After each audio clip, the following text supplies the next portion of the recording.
तो भैया सभी लोग आते जाइए, जो लोग क्लास में जुड़ते जा रहे हैं वो कमेंट बॉक्स में यस लिख दीजिए ताकि मुझे पता लग सके कि भैया आज की क्लास में कौन कौन ऐड हो चुका है। जी नमस्ते।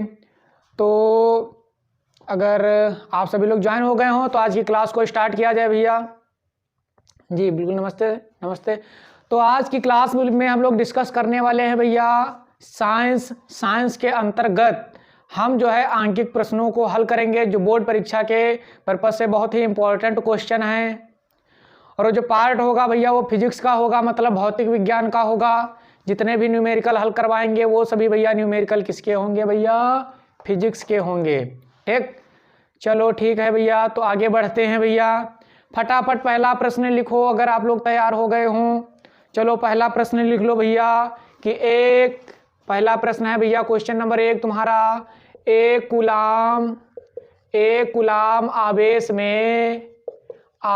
में इलेक्ट्रॉनों की संख्या ज्ञात कीजिए।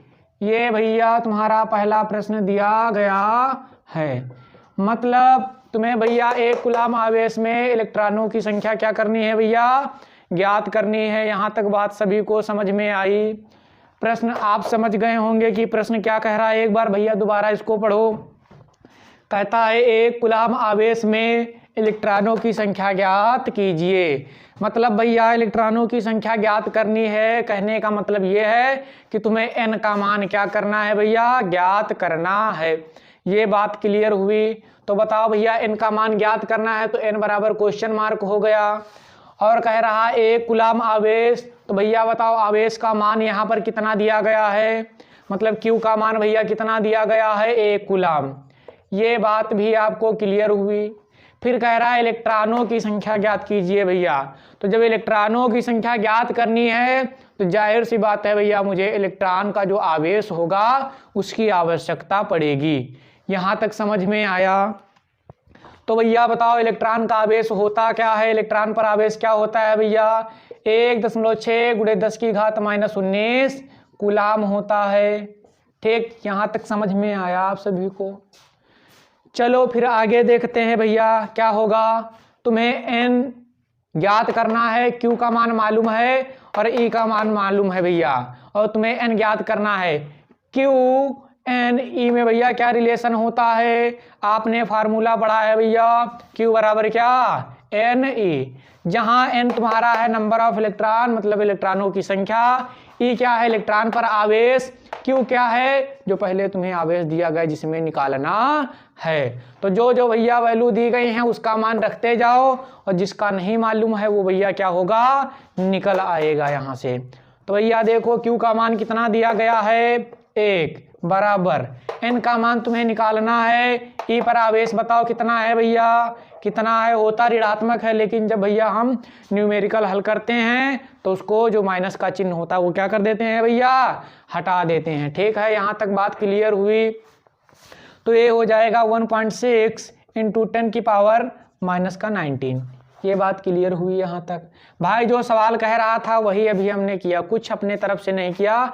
अपने तरफ से मैंने बस एक रिलेशन लिखा है क्या कि Q बराबर क्या होता है भैया? n होता है, ये फार्मूला होता है। यहाँ तक बात क्लियर हुई। चलो आगे देखते हैं, इसको हल करते हैं। बताओ अगर यहाँ से तुम्हें भैया n का मान निकालना हो तो बताओ ये जो यहाँ पर गुणे में है जब इधर आएगा तो ये काहे में हो जाएगा भैया? भाग में, मतलब बटे में। तो n बराबर आ जाएगा 1 बटे भैया क्या? 1.6। ठीक, और गुणे 10 की घात भैया कितना? -19। ठीक, ये बात क्लियर हुई। अगर तुम ये जो माइनस की घात है अगर इसको ऊपर लेके जाओगे भैया तो ये काहे की हो जाएगी? प्लस की हो जाएगी। अगर नीचे प्लस की होगी तो ऊपर जाने पर माइनस, अगर नीचे माइनस की है तो ऊपर जाने पर काहे की हो जाएगी भैया? प्लस की हो जाएगी। तो ये हो जाएगा 1 × 10 की घात प्लस का 19 बटे भैया कितना? 1.6, मतलब 1.6। अब देखो क्या होगा आगे कि यहाँ का दशमलव हटाओ, ऊपर एक 0 बना लो। ठीक, तो ये हो गया भैया 10 × 10 की घात 19 बटे भैया क्या हो गया भैया? 16। ये बन गया अब हमारा नया। ठीक, तो अब क्या करो भैया कि 10 में 16 का भाग दशमलव के अतिरिक्त आसानी से लगेगा नहीं, तो हम क्या करेंगे कि कुछ घाते इससे ले लेंगे। ठीक, तो बताओ क्या मैं भैया इसको ये बना सकता हूँ, क्या मैं इसको ये बना सकता हूँ n बराबर, भाई ये हो जाएगा ना, और गुणे 10 की घात, भाई 2 जीरो इसमें जब ऐड हुए तो 2 जीरो इसमें से क्या हो जाएंगे, कम हो जाएंगे। तो भैया ये कितना बचेगा तुम्हारा, भाई 2 घटा दो 19 से, 19 से 2 घटेगा तो कितना आएगा भैया, 17 आएगा। यहाँ तक बात आप सभी को क्लियर हुई। बटे में भैया कितना है, बटे में तुम्हारा है 16। ठीक, अब क्या करो कि 16 का भाग लगा दो, तो 16 पहले 100 में जाएगा तो 6 बार में 96 हो जाएगा, 100 में से 96 जाएगा, बचेगा भैया कितना, 4 बचेगा, फिर 4 बचेगा हो जाएगा 40। ठीक, जब 40 हो जाएगा तुम्हारा, अब ये कितने बार में जाएगा, 2 बार में, 16 दूना कितना हो जाएगा 32। यहाँ तक बात आप सभी को क्लियर हुई। अब बताओ 32 हुआ, 40 में से जब 32 जाएगा कितना बचेगा 8, दशमलव लगाएंगे, जीरो बढ़ा लेंगे तो कितना हो जाएगा 80, और 80 में 16 का भाग लगाओ भैया, कितनी बार में कट जाएगा, 5 बार में, तो कितना हो जाएगा 16 पंजे कितना भैया 80। ठीक, और सुनो जब फिजिक्स के हम सवाल हल करेंगे तो दशमलव के बाद केवल एक संख्या रखेंगे, बाकी दशमलव के उस तरफ कर देंगे। ठीक भैया, तो अगर इसको इस तरीके से तो भी लिख सकते हैं 6.25 इंटू, भाई ये जब दशमलव इधर एक खिसका तो एक घात और क्या हो जाएगी इसमें जुड़ जाएगी, तो कितनी हो जाएगी 18। तो बताओ भैया एक कूलाम आवेश में जो इलेक्ट्रॉनों की संख्या होगी वो कितनी होगी भैया 6.25 गुणे भैया कितना 10 की घात 18 इलेक्ट्रॉन होंगे। यहाँ तक बात आप सभी को क्लियर हुई। चलो नोट डाउन कर लो। खैर नोट हो गया होगा। अब अगला प्रश्न देखते हैं क्या है। अगला प्रश्न भैया लिखो, तुम्हारा अगला प्रश्न क्या दिया गया है, इसको रफ कर दें। चलो देखते हैं हमारा अगला प्रश्न तुम्हारा है 24 ओम प्रतिरोध के 24 ओम प्रतिरोध के 24 ओम प्रतिरोध के 24 ओम प्रतिरोध के 24 ओम प्रतिरोध के एक चालक में 0.2 एम्पियर की धारा बह रही है। ठीक, धारा बह रही है तो तुम्हें भैया बताना है इस चालक के सिरों के बीच भैया विभवांतर तुम्हें क्या करना है, निकालना है। इस चालक के सिरों के बीच विभवांतर ज्ञात कीजिए। ये तुम्हारा भैया प्रश्न दिया गया है। प्रश्न को एक बार अपने मन से पढ़ो और देखो प्रश्न क्या कह रहा है। प्रश्न कह रहा है कि 24 ओम प्रतिरोध के एक चालक में 0.2 एम्पियर की धारा बह रही है। तो इस चालक के सिरों के बीच भैया विभवांतर तुम्हें क्या करना है, ज्ञात करना है। बताओ क्या क्या दिया गया है भैया। ये तुम्हारा 24 ओम है, तो जब ओम उसके आगे लिखा भी है कितना भैया प्रतिरोध। ठीक, तो मतलब ये भैया काहे का मान है, तुम्हारा आर का मान है। ठीक, काहे का मान है भैया, रेजिस्टेंस मतलब काहे का भैया मान दिया गया। आर बराबर कितना है 24 ओम। ये हेडफोन वाला चिन्ह बना लो, ओम का ये चिन्ह होता है तुम्हारा। ठीक, फिर आगे क्या दिया गया है, कहता है 0.2 एम्पियर की धारा बह रही है। तो बताओ भैया आई का मान, धारा जो होती है विद्युत धारा, उसको काहे से डिनोट करते हैं भैया, आई से प्रदर्शित करते हैं। तो आई बराबर कितना है 0.2 एम्पियर। ठीक, ये दिया गया है प्रश्न में। और मुझे क्या निकालना है, इस चालक के सिरों के बीच विभवांतर, मतलब तुम्हें भैया V का मान क्या करना है, निकालना है। जिसको निकालना है उसको हम क्या कर देंगे, क्वेश्चन मार्क कर देंगे। आर तुम्हें पता है, आई भी तुम्हें मालूम है, वी तुम्हें निकालना है। ओम के नियम से भैया, ओम के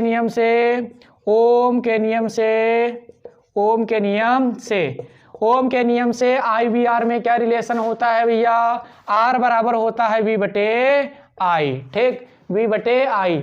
तो सुनो भैया, जिसका मान मालूम है उसका मान लिख दो, मतलब इसमें इक्वेशन में पुट कर दो, और जिसका मान नहीं मालूम होगा वो ऑटोमेटिक क्या होगा भैया, हल करने के बाद निकल आएगा। बताओ आर का मान कितना है 24 बराबर वी का तुम्हें निकालना है तो वी ही रहेगा। आई का मान कितना है 0.2। ठीक, अगर किसी भी संख्या के नीचे कुछ भी नहीं लिखा है मतलब उसके बटे में कितना है भैया, 1 है, तो तिर्यक गुणा मतलब तिरछी गुणा करने के लिए, क्रॉस मल्टीप्लाई करने के लिए हम इसके बटे में 1 बना लेंगे। ठीक, क्रॉस लगा दो तो इसका इससे गुणा होगा, इसका इससे गुणा होगा। तो बताओ भैया v का जब 1 से गुणा होगा तो v आएगा बराबर 24, 24 गुणे कितना 0.2। अगर इसको हम गुणा कर दें भैया 24 दूना कितना होता है 48, 48 और एक अंक बाद दशमलव लगा है तो एक अंक बाद दशमलव लग गया।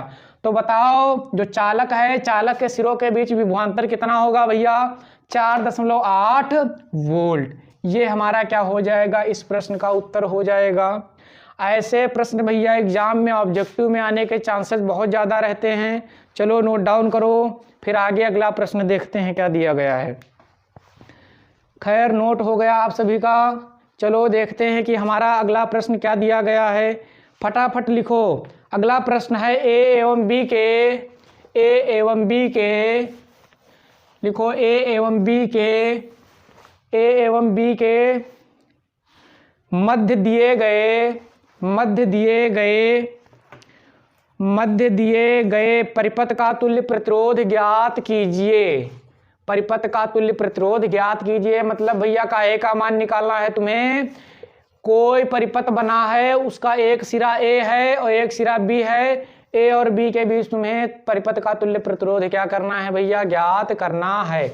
ए और बी के बीच तुल्य प्रतिरोध मतलब मैंने मान लिया आर, तुम्हें क्या करना है भैया, निकालना है। यहाँ तक बात क्लियर हुई। हमारे साथ आप लोग चित्र को भी ड्रॉ कर लो, चित्र बना लो भैया। चित्र क्या बना है, चित्र ये तुम्हारा बना है, ये कोई एक रेजिस्टेंस है, फिर ये है, फिर ये रेजिस्टेंस एक जुड़ा है, फिर ये तुम्हारा है, फिर ये यहाँ से मिला हुआ है, ये पॉइंट बी है और ये पॉइंट तुम्हारा भैया ए है। ये 2 ओम है, ये भी तुम्हारा 2 ओम है, ये भी तुम्हारा 2 ओम है और ए और बी के बीच तुम्हें तुल्य प्रतिरोध क्या करना है भैया, ज्ञात करना है। यहाँ तक बात क्लियर हुई। क्या आप प्रश्न को स्पष्ट रूप से समझ पाए क्या कह रहा है। जो टर्मिनल ए है और टर्मिनल बी के मध्य बीच में मुझे इसका तुल्य प्रतिरोध क्या करना है भैया, ज्ञात करना है। तो चलो भैया देखो क्या है। अगर आप चित्र को देखें तो देखने से तुम्हें मालूम हो रहा है कि यहाँ से कोई करंट प्रवाहित हुई होगी, मतलब कोई करंट यहाँ से फ्लो हुई होगी। मान लिया मैंने आई एम्पियर की धारा यहाँ से प्रवाहित हुई, फिर यहाँ तक तो आई एम्पियर आई, लेकिन फिर एक रास्ता उधर चला गया और एक रास्ता इधर से इधर चला गया। मतलब कुछ पार्ट उधर गया, कुछ पार्ट इधर गया। और जब किसी परिपथ में धाराओं का मान विभिन्न हो जाए तो भैया जो रेजिस्टेंस जुड़े होते हैं, प्रतिरोध, वो किस क्रम में होते हैं, समांतर क्रम में। अगर देखो तुम तो एक के ऊपर एक लगा है तो मतलब ये भैया कौन से क्रम में है, समांतर। ये इसी तरीके से तो भैया संयोजित हैं और ये चिन्ह काहे का होता है भाई, तरी ऊपर है तो भैया कहाँ हो गया तुम्हारा, ये समांतर क्रम में। तो बताओ भैया 2 ओम, 2 ओम कौन से क्रम में है भैया, समांतर क्रम में है, समांतर क्रम में है। जब भैया ये 2 ओम समांतर क्रम में हैं, ठीक, तो बताओ इनका तुल्य प्रतिरोध का फार्मूला क्या हो जाएगा। मान लिया मैंने इनके बीच का जो तुल्य प्रतिरोध है वो आर डैश है। वो क्या है भैया, आर डैश है। तो 1/r डैश बराबर क्या हो जाएगा, 1/2 + 1/2। ठीक, यहाँ तक बात क्लियर हुई। यहाँ भी 2 है, यहाँ भी 2 है। भिन्न होती है अंश बटे हर। जब एक से अधिक भिन्न हो और वहाँ पर उनका जो हर हो वो मतलब क्या हो, मैच करता हो, समान हो। यहाँ पर 2 है तो यहाँ पर 2 है, तो जो ऊपर वाली संख्याएं अंश होते हैं वो चिन्हों के अनुसार जुड़ जाते हैं और भैया घट जाते हैं। तो कहने का मतलब 1/r डैश बराबर क्या हो जाएगा, 2 एलसीएम हो जाएगा। ऊपर का 1 है, फिर प्लस लगा है 1 है, ये हो जाएगा। अब सुनो क्या आएगा, 1/r डैश बराबर क्या आएगा, 2/2। जब काट देंगे भैया 1 आ जाएगा, क्रॉस मल्टीप्लाई कर लेंगे यहाँ से, r डैश का मान भैया कितना आ जाएगा, 1 ओम आ जाएगा। बताओ ये जो r डैश है वो इसके बीच का है ना, यहाँ से यहाँ तक का तुल्य प्रतिरोध। तो भैया इसको इस तरीके से बना लो, इमेजिंग कर लो। ये भैया कितना आ गया, 1 ओम। यहाँ तक बात क्लियर हुई। मुझे यहाँ से यहाँ के बीच का प्रतिरोध मुझे मालूम करना है। तो इसका मैंने पहले तुल्य प्रतिरोध ज्ञात कर लिया, जितना आया है। अब ये वाला देख लेंगे भैया कौन से क्रम में हो जाएंगे। तो सुनो, जैसे यहाँ से I एम्पियर की धारा प्रवाहित हुई तो यहाँ गई, पहले वो 2 पार्टों में था लेकिन मैंने उसको क्या किया, एक बना लिया। तो जो भाई सीधा तार है तुम्हारा, तो जो धारा यहाँ जाएगी वही सीधा इस तार में जाएगी ना। तो जो धारा इस रेजिस्टेंस में जा रही थी वही इसमें जा रही, तो मतलब ये वाले भैया कौन से क्रम में हो गए, श्रेणी क्रम में। कहने का मतलब ये है कि 2 ओम, और भैया इसका नाम तुमने क्या दिया था, आर डैश कौन से भैया क्रम में है, श्रेणी क्रम में है, श्रेणी क्रम में है। तो जब ये श्रेणी क्रम में है तो जाहिर सी बात है ए और बी के बीच का भैया तुल्य प्रतिरोध क्या हो जाएगा, ए और बी के बीच तुल्य प्रतिरोध। तुल्य प्रतिरोध भैया क्या तुमने माना था शुरू में, आर बराबर क्या हो जाएगा भैया, जब श्रेणी क्रम में है तो ये बराबर में क्या हो जाएंगे, जुड़ जाएंगे। कहने का मतलब ये है कि 2 ओम प्लस क्या भैया, आर डैश। ठीक, यहाँ तक बात क्लियर हुई। और आप अगर देखें तो आपने हल करके आर डैश का मान भैया कितना निकाला है, आर डैश का मान कितना तुमने निकाल रखा है भैया, 1 ओम। तो आर बराबर क्या हो जाएगा भैया, 2 + 1, तो आर बराबर भैया कितना आ जाएगा, 3 ओम। तो बताओ ए और बी के बीच जो तुल्य प्रतिरोध होगा वो कितना आएगा भैया, कितना आएगा, 3 ओम आएगा। यहाँ तक बात आप सभी को क्लियर हुई? क्या कोई समझने में परेशानी?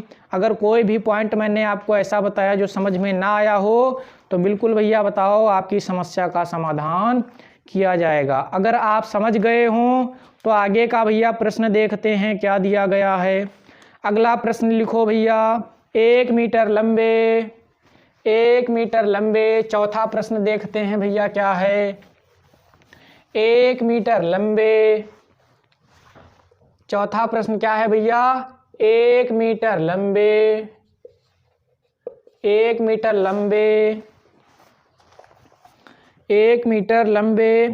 तार में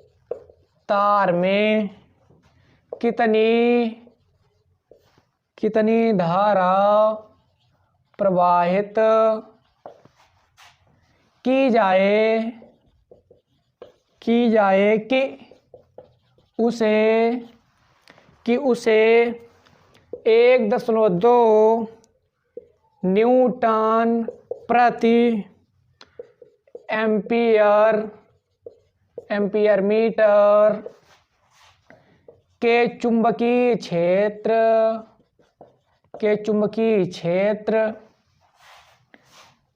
क्षेत्र में लंबवत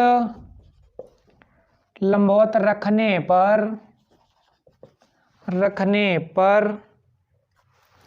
0.128 न्यूटन का बल उत्पन्न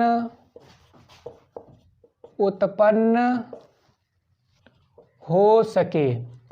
सुनो भैया, प्रश्न क्या दिया गया है, प्रश्न तुम्हारा कहता है कि 1 मीटर लंबे तार में कितनी धारा प्रवाहित की जाए कि 1.2 न्यूटन प्रति एम्पियर मीटर के चुंबकीय क्षेत्र में लंबवत रखने पर 0.128 न्यूटन का भैया बल क्या हो, उत्पन्न हो सके। यहाँ तक बात आप सभी को क्लियर हुई कि प्रश्न का क्या कहना है। कहता है 1 मीटर लंबे तार, तो बताओ भैया तार की लंबाई क्या दी गई है भैया, तार की लंबाई काहे से डिनोट करेंगे, एल से। तो बताओ एल बराबर क्या है भैया, 1 मीटर। ये बात आप सभी को क्लियर हुई। फिर कहता है कि 1.2 न्यूटन प्रति एम्पियर मीटर के चुंबकीय क्षेत्र, तो ये चुंबकीय क्षेत्र को काहे से भैया प्रदर्शित करते हैं, बी से। मतलब बी बराबर क्या है, 1.2 न्यूटन प्रति एम्पियर मीटर। ठीक, ये बात क्लियर हुई। फिर कह रहा है चुंबकीय क्षेत्र में लंबवत रखने पर मान लिया कि अगर तुम्हारा भैया चुंबकीय क्षेत्र ये है, ये चुंबकीय क्षेत्र अगर है, ठीक, ये तुम्हारा चुंबकीय क्षेत्र बी है। और कह रहा है जो तार है, तार की भैया लंबाई कितनी है 1 मीटर। जो 1 मीटर लंबा तार है वो चुंबकीय क्षेत्र के लंबवत रखा जाता है। मतलब अगर चुंबकीय क्षेत्र इधर है तो भाई लंबवत मतलब परपेंडिकुलर, तो भाई लंब डाल देंगे इस पे, तो मतलब तार इस तरीके से रखा होगा। ठीक, तो बताओ भैया थीटा क्या बनेगा। भाई चुंबकीय क्षेत्र तुम्हारा इधर है और तुम्हारा तार इस तरीके से रखा है भाई, तो कोण कितना बनेगा भैया 90 डिग्री का बनेगा। वैसे भी अगर सवाल को आप पढ़ें तो लंबवत लिखा हुआ है। लंबवत का मतलब ये होता है कि कोण जो होगा वो कितना होगा भैया 90 डिग्री। तो बताओ भैया थीटा बराबर कितना 90 डिग्री। यहां तक बात क्लियर हुई। फिर कहता है जो तुम्हारा फोर्स है मतलब बल F क्या है भैया, बल जो है 1.28 न्यूटन का क्या होता है उत्पन्न होता है। तो तुम्हें भैया किसका मान निकालना है धारा। तो I बराबर भैया कर दो क्या क्वेश्चन मार्क। I बराबर क्या हो जाएगा भैया क्वेश्चन मार्क। यहां तक सवाल आप सभी को समझ में आया। चलो खैर आगे बढ़ते हैं कि आगे अब इस समस्या का समाधान हम कैसे करेंगे।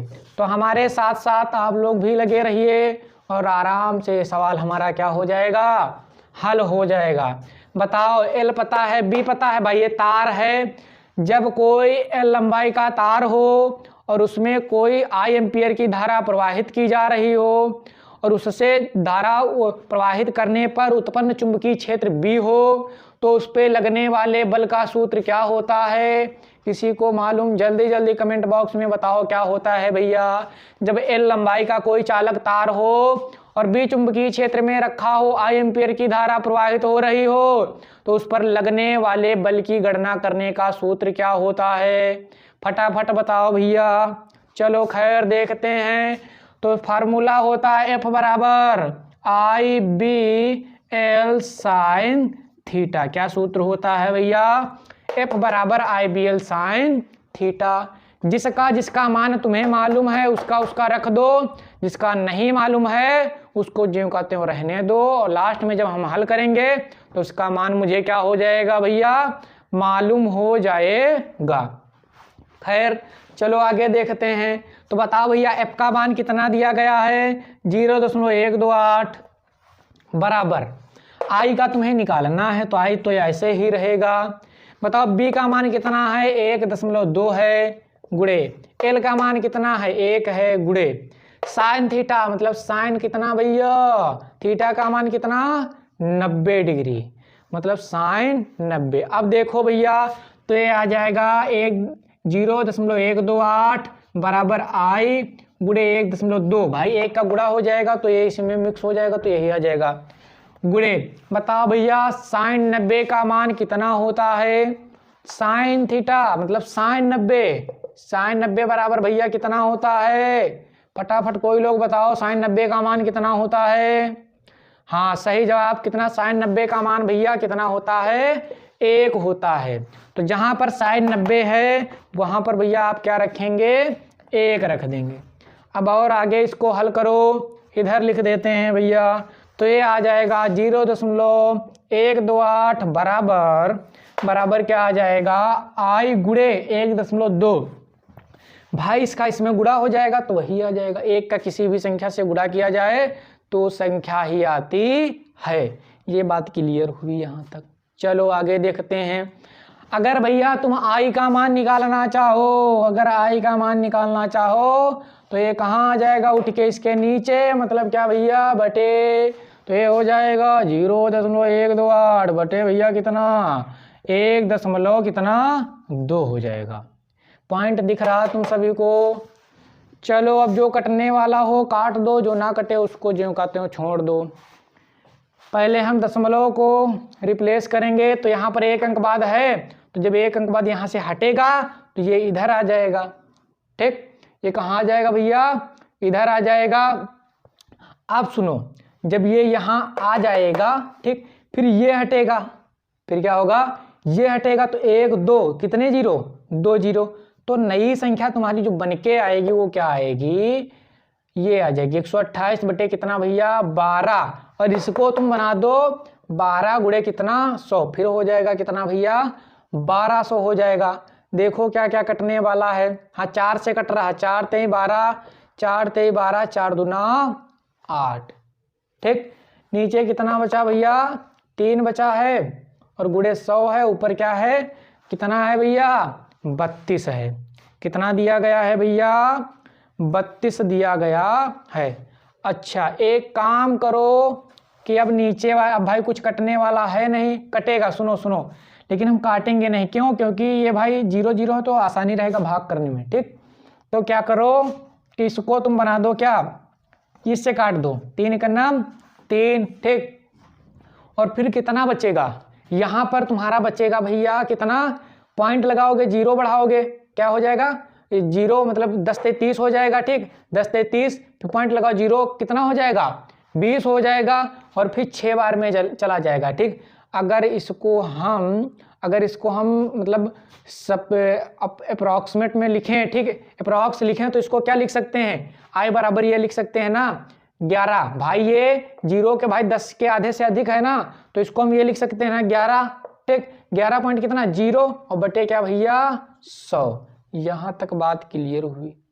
ठीक, तो अब क्या करो कि जब यहां से ये भाई लगभग में चल रहा मामला सब, अब ये लगभग में। ठीक, तो अगर यहां से 100 नीचे से हटा लो तो 2 अंक बाद दशमलव लग जाएगा तो कितना आएगा 0.11 क्या एम्पियर। ये भैया क्या हो जाएगा इस प्रश्न का उत्तर हो जाएगा। तो बताओ भैया कितने एम्पियर की धारा प्रवाहित होगी इस तार में, 0.11 एम्पियर की धारा क्या होगी प्रवाहित होगी। यहां तक बात सभी को क्लियर हुई।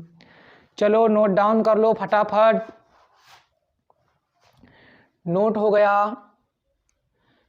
चलो तो ये सभी को समझ में आ गया होगा उम्मीद करता हूं। चलो खैर, तो अगर किसी को जितना भी पढ़ाया मैंने अगर कोई दिक्कत हो तो पूछो, अगर दिक्कत नहीं है तो क्लास को यहीं तक रखते हैं क्योंकि टाइम ड्यूरेशन ज़्यादा हो जाएगा। बाकी का बचा हुआ अगली क्लास में कवर करेंगे क्योंकि सभी चीज़ें एक क्लास में डिस्कस नहीं कर सकते। चलो खैर, तो आज के वीडियो लेक्चर में बस इतना ही, मिलेंगे नेक्स्ट वीडियो लेक्चर के साथ। तब तक के लिए जय हिंद जय भारत।